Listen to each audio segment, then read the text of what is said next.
Hello everyone, my name is Yu Xuanding.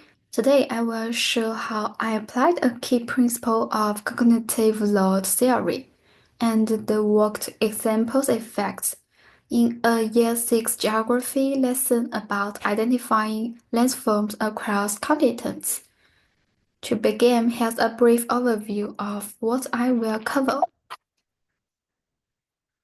I will start with the core ideas behind cognitive load theory, or CLT. Then I will focus on the worked example effect. And finally, I will explain how I used the strategy in my teaching. Let's begin with the cognitive load theory. At this core, CLT tells us that working memory is limited. Students can only process a few pieces of information at a time. If we overload this system, learning becomes inefficient. CLT helps us manage three types of load.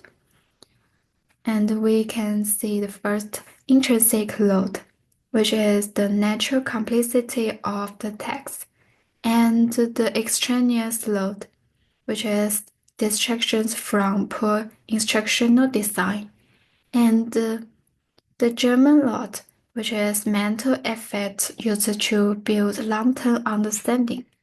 So good instruction reduces extraneous load, manages intrinsic load, and encourages German load.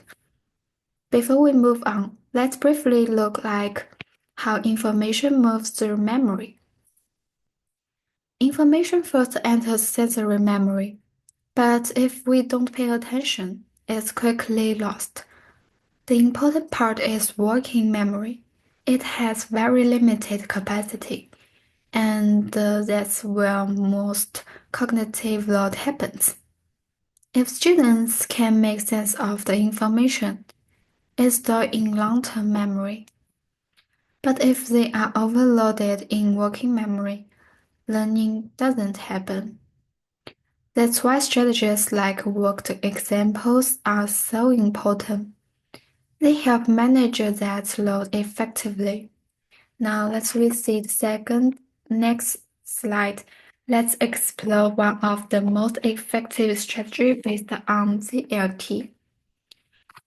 The worked example effect involves showing students step by step how to solve a problem. Instead of asking them to figure out, we demonstrate the process, helping them focus on understanding, not guessing. Swallow and Cooper showed that worked example improve performance and reduce cognitive load, especially for novice learners. Now, let me show how I applied this in my lesson. In 6 geography, students were learning to identify landforms, specifically mountains and deserts on maps. To reduce complexity, I focus only on those two types. I start with a worked example using a map of Australia.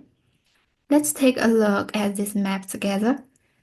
As you can see, I have highlighted two areas. I guided students step by step to identify the Great Dividing Range and the Great Victoria Desert, using color and location as clue. I talked through my thinking to model the process clearly and explain to students. After the demonstration, students receive a similar text, a blank map of China.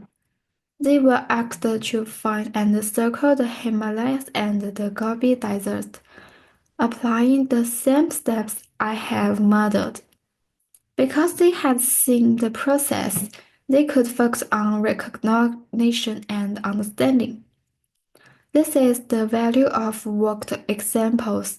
It frees up working memory, so learning can happen more effectively. And this strategy made a noticeable difference. Students complete the text with more confidence and start using the same process in later lessons. So I will have a summary for my presentation. The cognitive load theory reminds us to teach with cognitive limits in mind. And the worked examples effect is one powerful way to reduce overload and support deeper learning. And these references are all for my presentation. Thank you for listening.